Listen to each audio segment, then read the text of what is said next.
समस्त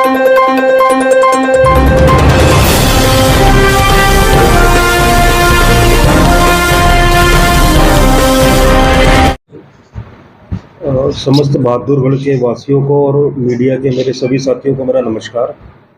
और आज मैं बहादुरगढ़ आया हूँ और हर बुधवार को ये जो ऑफिस है बहादुरगढ़ का, ये एक्टिव रहेगा और मैं स्वयं यहाँ पर रहूँगा अनलेस एंड अनटिल कोई इमरजेंसी आ जाए।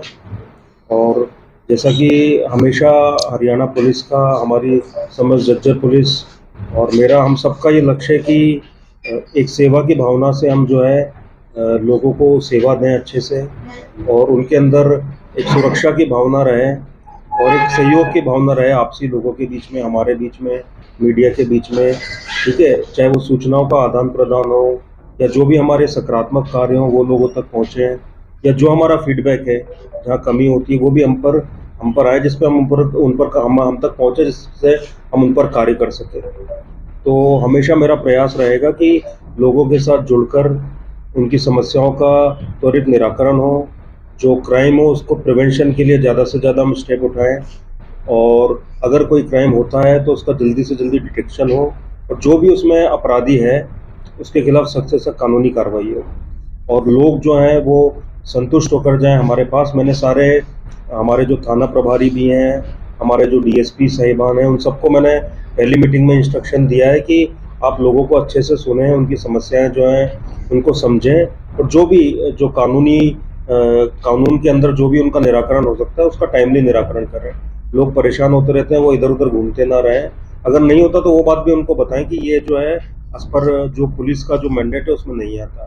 तो हमारा प्रयास रहेगा कि वो हो, साथ ही कोई कानून व्यवस्था ना बिगड़े। तो हम जितने भी विभिन्न संगठन हैं उन सबसे कंटिन्यूसली डायलॉग पहले भी मेंटेन करके रखते थे, उनसे बातचीत करते रहेंगे ताकि कोई कानून व्यवस्था ना बिगड़े और कोई आम जन जो हो वो परेशान ना हो। एक ट्रैफिक है वो मेरा बड़ा हृदय के काफ़ी क्लोज है, क्योंकि मैं देखता हूँ कि अगर एक एक्सीडेंट हो जाए तो उसमें पूरा परिवार जो है परेशान हो जाता है, और ज़्यादातर युवा जान जाती है। तो उसको लेके भी हम स्ट्रिक्टनेस हमने की भी हुई है, और मैं आपके माध्यम से लोगों से बोलना चाहूँगा कि जो ट्रैफिक नियम है उनका पालन करें, वो आप ही के लिए बने हैं। एक जो चालान होता है उस विषय में मैं बोलूँगा कि मैं वो दिन देखना चाहता हूँ कि एक भी ट्रैफिक चालान ना करना पड़े। इतने अच्छे से सारे लोग हेलमेट पहने, सीट बेल्ट पहने, स्पीड लिमिट का ध्यान रखें, तो वो दिन आएगा तो मेरे लिए सबसे प्रसन्नता का विषय रहेगा। और जो चालान हम करते हैं वो भी आप ही की सुरक्षा के लिए है, ताकि आप उससे सीखें, उससे समझें और आगे कोई भी त्रुटियां करने से रुकें। तो ये मेन जो है हमारे एरियाज़ हैं वो जिस पे हम कार्य करेंगे। साथ ही मैंने हर थाने की अपनी एक मैपिंग कराई है, क्योंकि हर थाने के अपने 4-5 इश्यूज होते हैं, वो थाना टू थाना वेरी करते हैं, क्षेत्र टू क्षेत्र वेरी करते हैं। तो वो भी मैंने आइडेंटिफाई किए हैं कि क्या हर थाने के 4-5 इश्यूज हैं, उन पे हमेशा हमारा ध्यान रहेगा। और जो भी यहाँ पे कानून व्यवस्था बिगाड़ने का प्रयास करता है या जो भी कानून व्यवस्था बिगाड़ता है या कोई आपराधिक गतिविधि में संलिप्त है तो उसके खिलाफ सख्त से सख्त कानूनी कार्रवाई की। सर, आपने ट्रैफिक देखने को मिलता है, जाम लगा रहता है, लेकिन वो बगल में ही बैठ के चालान पे ज़्यादा फोकस, ये कह सकते हैं कि फोकस चालान पे ही है, न कि ट्रैफिक व्यवस्था सुधार। नहीं, देखिए, ट्रैफिक व्यवस्था सुधारने पे भी पूरा ध्यान रहेगा, और मैंने वही अभी कल भी मीटिंग ली है, जैसे रोड सेफ्टी की मीटिंग थी हमारी, तो सबको ये बोला गया है कि जो भी जाम है तो उसको त्वरित रूप से निपटाएं। और चालान पे मैंने फिर बोला कि चालान पे कोई फोकस नहीं है, लेकिन अगर कोई ट्रैफिक व्यवस्था बिगाड़ता है या जो रूल्स हैं एमवी एक्ट के उनकी पालना नहीं करता है तो उनके खिलाफ सख्त कानूनी कार्रवाई होगी। और साथ ही अगर ऐसा कोई लगता है कि कोई ढिलाई कर रहा है या अपनी ड्यूटी अच्छे से नहीं कर रहा है तो उनके खिलाफ भी विभागीय कार्रवाई की जाएगी। देखिए, वो मैं बात करूंगा जो कंसर्न एसडीएम है या जो भी यहाँ की म्यूनसिपल बॉडीज़ है, तो एक बार मैं अभी उसका एनालिसिस कर लूँगा और उनको हम लिख के भी भेजेंगे, उनसे बात भी करेंगे, और प्रयास रहेगा कि जल्दी उनको जो है लाइट्स को शुरू किया जाए। उसके खिलाफ भी कार्रवाई होगी, तो उसमें एक आरटीए की कार्रवाई होती है और एक पुलिस की कार्रवाई होती है। तो वो भी कल जो हमारे आरटीए सेक्रेटरी है मैंने उनको भी बुलाया था, उनसे भी मीटिंग ली थी और समझा था यहाँ का जो भी इश्यूज़ है, तो वो आइडेंटिफाई करेंगे ऐसे कौन सी जगह है जहाँ पे ज़्यादा वो किनारे खड़े करते हैं। तो एक तो उनको समझाया भी जाएगा कि यहाँ खड़ा ना करें, और जो नहीं मानेगा उसकी गाड़ी इम्पाउंड होगी, चालान होगा।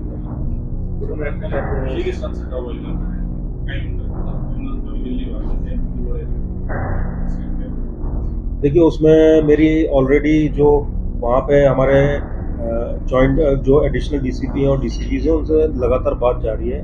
और अभी जो हमारे आउटर के एडिशनल डीसीपी हैं उनके साथ मैंने मीटिंग भी की 4-5 दिन पहले, तो वो बैठकों होती रहेगी। जो डाटा बनाया है हमने वो हम शेयर करते रहेंगे। और उसमें हमारी ये है कि एक तो SHO to SHO level meeting होती रहे, एक हमारे जो डीएसपी और उनके एसीपी हैं उनके लेवल पे मीटिंग होती रहे, हमारी मीटिंग होती रहे, और साथ ही जो अन्य चाहे वो स्पेशल सेल हो दिल्ली का, हमारी सीआईएस हो, उनका जो है कोऑर्डिनेशन अच्छा बना रहा है। मैंने ऑलरेडी सीआईए को बोला है कि कोई भी वारदात अगर दिल्ली में होती है या हमारे जो भी पड़ोसी के जिलों में होती है, पड़ोस के जो जिले हैं, चाहे रेवाड़ी हो, रोहतक हो या अन्य जो है, तो हमारी सीआईए उस पर ध्यान रखेगी पूरा, और ये इंश्योर किया जाएगा कि वो अगर यहाँ क्रिमिनल आते हैं तो उनको पकड़ा जाए और ऐसी कोई वारदात यहाँ ना दोहराई जाए। तो मैंने सीआईए को सारे जिले बांट दिए हैं कि आपको इन डिस्ट्रिक्ट्स की भी दिन भर की जो वो है उन पर ध्यान रखना है, वारदातों पे उनके साथ कोऑर्डिनेशन बना के रखना है। और अभी मैंने 1-2 सीनियर ऑफिसर्स दिल्ली के, उनसे आज ही बात की जब मैं भी आ रहा था, तो उनके साथ भी शीघ्र अतिशीघ्र मीटिंग की जाएगी। और जहाँ पे भी कोई कमी पेशी है कि कुछ कोऑर्डिनेशन का इशू है या इन्फॉर्मेशन शेयरिंग की कमी आ रही है, तो उसको जल्दी से जल्दी निपटाया जाए। साइबर क्राइम को लेकर के पूर्व बहुत अच्छी मुहिम चलाई कि उसके बावजूद भी अभी हाल फिलहाल में बालू प्रकार की चीज देखने को आया कि नौकरी लगवाने के नाम पे तकलीफ या जो महिलाएं हैं खासतौर से उनको बातों को जाकर के कहने वगैरह, उसमें कोई भी बड़ी गिरफ्तारी नहीं। तो उसमें लगे हुए हैं हमने सारे केस, मैंने वो करवाए इकट्ठे, और उसमें भी लगे हुए हैं सारे। हम मोबाइल डंप एनालिसिस दूसरी चीज़ें उसमें कर रहे हैं। और साइबर क्राइम में मैं यही बोलूँगा कि उसमें वही है जैसे ट्रैफिक में बोला जाता है कि सावधानी हटी और दुर्घटना घटी, तो आपको सावधान रहने की बहुत ज़्यादा आवश्यकता है।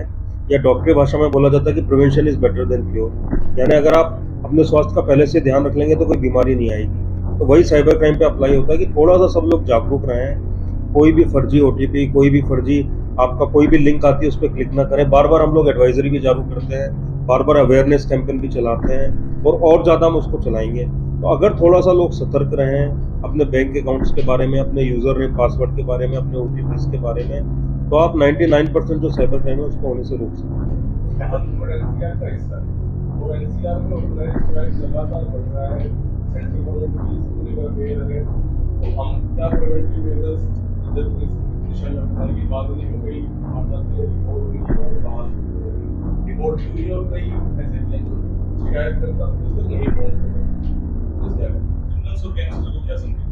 मैं तो ये बोलूँगा कि देखिए, हमने सारे जो क्रिमिनल और गैंगस्टर हैं उनके खिलाफ सख्त से सख्त कानूनी कार्रवाई होगी।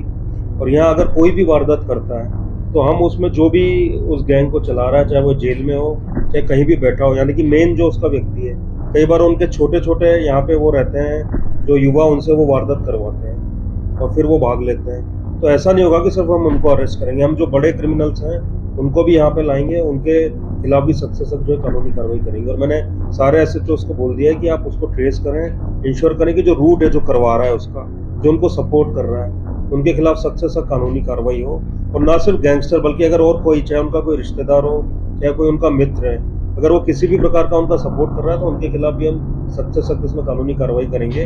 अभी आपको मालूम है हमने रेड्स भी की थी यहाँ पे कई जगह, ठीक है ना, तो जो भी उनके रिश्तेदार थे उनके घर पे रेड की गई थी लगातार यहाँ पर, और कई उसमें हमने मोबाइल और दूसरी चीज़ें सीज की हैं, और ये प्रोसेस लगातार जारी रहेगा। तो कोई अगर 1% भी उनको सपोर्ट कर रहा है तो उसके खिलाफ भी अब कानूनी कार्रवाई होगी, नंबर 1 को। और नंबर 2, दिल्ली से भी हम अच्छा कोऑर्डिनेशन जो है अपना बढ़ाएंगे ताकि जो भी मैक्सिमम इनके खिलाफ कानूनी कार्रवाई हो सकती है वो हो। और फिर मैंने बोला कि जो सपोर्ट है या जो इनको किसी भी तरीके से हेल्प कर रहा है, चाहे वो फंड कर रहा है चाहे इनको रुकने की जगह प्रोवाइड कर रहा है, वो सारे के सारे हमारे रडार पर है। एक मैंने लिस्ट भी बना ली है और अभी आपको शीघ्र ही उनके खिलाफ जो है कानूनी कार्रवाई देखने को मिलेगी। जो आपने बताया एफआईआर उसमें हो गई है, और बाकी देखिए उसमें इन्वेस्टिगेशन अभी चल रहा है कि क्या डॉक्यूमेंट्स थे, किस डॉक्यूमेंट के बेसिस पे उन्होंने इनसे पैसे लिए, इन्होंने क्या टर्म्स एंड कंडीशन दी थी, तो सारी चीज़ों को एक बार एग्जामिन करके जो भी उसको अरेस्ट किया जाएगा। यहाँ पे एक एरिया है जो ये आप लोग पुलिस होती नहीं है, हमारी होती एरिया आता है तो पुलिस हो जा रहा है, और आगे ज़्यादा क्वालिफाई अपनी लंबे समय से मांग रहे तो कहीं कोई और पुलिस चौकी की जरूरत महसूस हो रही है सर, तो क्या हमको बिल्कुल। मैं एक बार डीएसपी साहब भी बैठे हैं तो वो असेसमेंट करवा लेता हूँ। अगर लगेगा कि वहाँ आवश्यकता है तो निश्चित रूप से वहाँ चौकी प्रारंभ की जाएगी या पेट्रोलिंग और ज़्यादा प्रभावी जो है उसको किया जाएगा। सर, जिस प्रकार से सुपास का एक मामला आपके सामने आया है, 100% खाली है और उसके ऊपर कॉपीराइट का वो बता क्या स्टिकर बजाज का। देखिए उसमें जांच चल रही है अभी, ठीक है ना। वो मुझसे मिले भी थे जिनकी आप बात कर रहे हैं, तो मैंने इन्वेस्टिगेशन करने को दिया है और उसमें कई लोग दोषी होते हैं। एक तो नंबर 1 जिसने उनको स्टिकर भेजा, नंबर 2 अगर कोई स्टिकर उसको चिपका रहा है, यानी आप किसी नकली सामान पे और कोई भी स्टिकर अगर लगा रहे हैं किसी कंपनी का, तो जो स्टिकर चिपका भी रहा है, जो स्टिकर बना रहा है, जो स्टिकर बेच रहा है, सारे उसमें आरोपी बनते हैं, ठीक है ना। तो उस पर जांच हो रही है और इस चेन में जो भी इन्वॉल्व होगा, मैंने उनको भी बोल दिया है कि अगर वो भी इन्वॉल्व होंगे तो बचेंगे नहीं, और जो इन्वॉल्व होगा उसको हमारी प्रयास रहेगा कि उसको अरेस्ट करके उसके खिलाफ कार्रवाई हो। सर बात ये बुधवार को 11 से 1 तो रहेगा ही, 1 के बाद भी जब लोग जब तक आते रहेंगे मैं मिलता रहूँगा उनसे। तो और जो भी लोगों की समस्याएं पुलिस से संबंधित या जो भी अगर कोई थाने को लेकर उनकी कंप्लेंट है या फिर पुलिस से संबंधित जो भी इशू है, वो लोग आके मुझसे मिल सकते हैं। तो ये ओपन है उनके लिए, और जो भी उनकी प्रॉब्लम्स, हमारी कोशिश रहेगी कि जल्दी उनको रिजॉल्व किया जाए। और दूसरा हमारा लक्ष्य यही कि इतनी दूर उनको ना जाना पड़े झज्जर अपनी समस्याओं को लेकर। तो मेरा पहले भी ये प्रयास रहता था कि मैं हफ्ते में 1 या 2 दिन अपने सब डिविजन्स में जाके बैठूं। तो ये बहादुरगढ़ में भी रहूंगा और मैं कोशिश ये भी रहेगी कि हफ्ते 2 हफ्ते में किसी और दूसरे भी थाने जो है जिले के, तो वहाँ जाके भी मैं जो है लोगों से मिलूँ। और मैं अपना एक जो है जो भी कंप्लेंट मुझसे मिलता है उसका मैंने अब एक फॉर्मेट बना रखा है कि आज जब मैं आया था तो पहला कंप्लेंट जो मिला उससे लेके अभी तक सबका डाटा मेरे ऑफिस में है उनका। तो उनके पास फ़ोन भी आएगा 5 दिन में, 7 दिन में, कि वो जिस समस्या को लेके मिले थे उसका निराकरण हुआ है कि नहीं हुआ।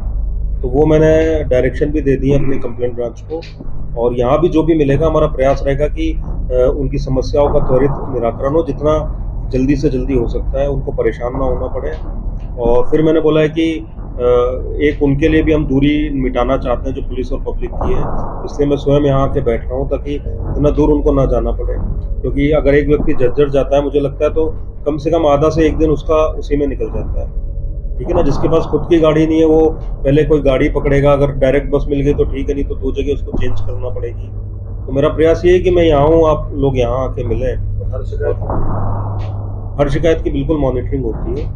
और मैंने फिर बताया कि एक पूरा रजिस्टर मैंने मेंटेन करवाया है कि जो भी कंप्लेंट में मिल रहा है मेरा, उसकी क्या समस्या, कई बार पुलिस से संबंधित नहीं भी होती है, कई बार जो हमारा आईपीसी सीआरपीसी है उसमें उनका कोई प्रोविज़न नहीं होता है, तो वो भी उनको हमारा एसएचओ जो उनको ब्रीफ करे कि ये सिविल नेचर की है, क्रिमिनल नेचर की नहीं है। और मेरा ये है कि पब्लिक की संतुष्टि होना चाहिए, हर पुलिस जो है, हर पुलिस का मुलाजिम संवेदनशील रहे, उनकी अच्छे से बात सुने, उनकी बात को समझे, और जो भी कानून सम्मत निराकरण है वो निराकरण।